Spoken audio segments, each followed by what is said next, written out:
বা জান্নাতীদের মধ্যে এই উম্মতের মানুষের সংখ্যা বেশি হবে, তবুও নবী সাল্লাল্লাহু আলাইহি ওয়াসাল্লাম বলেছেন যে আমার উম্মত 73টা দলে ভাগ হয়ে যাবে।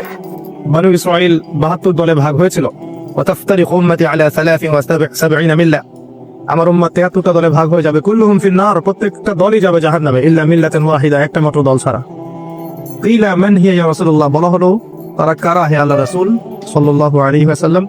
নবীজি বললেন মা আনা আলাইহি ওয়া আসহাবি, আমি যার উপরে আছি, আমার সাহাবীরা যার উপরে আছে। দুর্ভাগ্যজনক হচ্ছে ইসলামের নামে যত দলাদলি হয়েছে সবারই একটাই দলিল যে মা আনা আলাইহি ওয়া আসহাবি, আমি যার উপরে আছি, আমার সাহাবীরা যার উপরে আছে। সবাই দাবি করে, আমরা তাই করছি। কেন বেশিরভাগ মানুষ জাহান্নামে যাবে? একটা উত্তর আমরা পেলাম, চোখ দিয়েছি দেখেনি, কান দিয়েছি শোনেনি, কলব দিয়েছি উপলব্ধি করেনি। অর্থাৎ আল্লাহর সত্যের সন্ধান তারা পায়নি, সত্যকে মূল্যায়ন করে নাই, আল্লাহ পাকের বিধানের আনুগত্য করেনি। আরেকটা কারণ আছে, সেটা হলো শিরক। কারণ যে বেশিরভাগ মানুষ জাহান্নামে যাবে তাদের আমল নামায় একটা পাপ থাকবে, খুব কমন পাপ, সেটা হলো শিরকের পাপ। কিভাবে এটা বলতে পারি? এভাবে পারি যে আল্লাহ পাক সূরা নিসার মধ্যে বলেছেন ইন্নাল্লাহা লা ইয়াগফিরু আন ইউশরাকা বিহি ওয়া ইয়াগফিরু মা দুনা যালিকা লিমান ইয়াশা। আল্লাহ পাক বলছেন আমি শিরক ছাড়া অন্য যে কোনো গুনাহ যাকে ইচ্ছা ক্ষমা করে দেব। আল্লাহ পাক বলছেন আল্লাহ পাক শিরকের গুনাহ মাফ করেন না, অন্য যে কোনো গুনাহ যাকে ইচ্ছা আল্লাহ পাক মাফ করে দিবেন ইনশাআল্লাহ। আল্লাহ পাক যখন ঘোষণা দিলেন যে শিরক ছাড়া অন্য গুনাহ আমি মাফ করে দেব ইনশাআল্লাহ, শুধু মানুষের সাথে জড়িত বিষয় বাদ দিয়ে, কারণ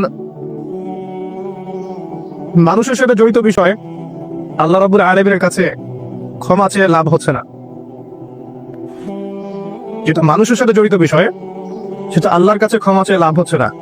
ধরেন আপনি কারো গীবত করেছেন, নাউজুবিল্লাহ, কারো সম্পদ আত্মসাৎ করেছেন, কারো প্রতি জুলুম করেছেন, কাউকে গালি দিয়েছেন, চুরি ডাকাতি করেছেন, ছিনতাই করেছেন, অন্যের সম্পদ আত্মসাৎ করেছেন, কাউকে ধর্ষণ করেছেন, অর্থাৎ অন্য কারো সম্মানহানি করেছেন, জান মাল ইজ্জতের হানি করেছেন। এই বিষয়টার ক্ষমা আল্লাহর কাছে পাওয়া যাবে না। এই ক্ষমাটা ওই বান্দার কাছে নিতে হবে যে ভাই আমি আপনার গীবত করেছিলাম, আমাকে মাফ করে দেন। ভাই আমি আপনার সম্পদ চুরি করেছি, এই নেন, ফেরত নেন।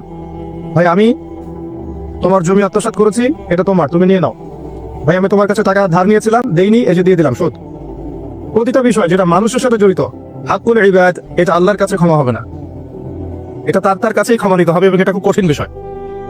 এর জন্য একটা কলবুন সালিম দরকার হয়, মানে সৎ মনের দরকার হয়।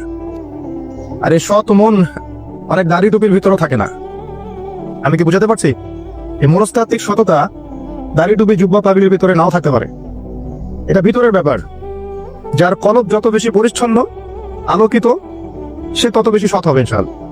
কোনো কোনো ক্ষেত্রে আমি এমনও দেখেছি যে একজন নন মুসলিম হিন্দু সম্প্রদায়ের মানুষ, সে মাপে কম দিচ্ছে না, একজন মুসলিম দিচ্ছে। কোনো কোনো ক্ষেত্রে দেখবেন আপনাদের এলাকায় আগে হিন্দু সম্প্রদায় বেশি ছিল না? আমার জানা মতে রংপুরে এই জায়গায় তো আগে শহর ছিল, তাই না? এখন এখানে অনেক নিদর্শন আছে, খাঁটি খাবারের জন্য মানুষ তাদের কাছে আসতো। মুসলিমদের দোকানে না গিয়ে তাদের দোকানে যাচ্ছে। তাদের দুধটা হবে খাঁটি, ঘিটা হবে খাঁটি, মিষ্টি হবে খাঁটি। মুসলিমের দোকান বাদ দিয়ে তাদের কাছে যাচ্ছে মানুষ। সততা দিয়ে তারা মানুষের মন জয় করলো। কোনো কোনো ক্ষেত্রে আপনি দেখবেন একজন অমুসলিম রাষ্ট্রের দায়িত্বে আছে, প্রশাসনে আছে, বা সামাজিক দায়িত্বে আছে, ব্যবসা করছে, চাকরি বাকরি করছে। কোনো কোনো ক্ষেত্রে দেখা যায় যে তারা অনেক মুসলিমের চেয়ে বেশি সৎ। হ্যাঁ, ঘুষ নিচ্ছে না, দুর্নীতি করছে না, ব্যবসায় মাপে কম দিচ্ছে না, সিন্ডিকেট করছে না, চোরা কারবারি করছে না, অনেক ক্ষেত্রে দেখা যায়। এই শ্রেণীর মানুষদেরকে আল্লাহ পাক হেদায়েত দিয়ে দিতে পারেন, যাদের মনের মধ্যে আল্লাহ পাক সৎ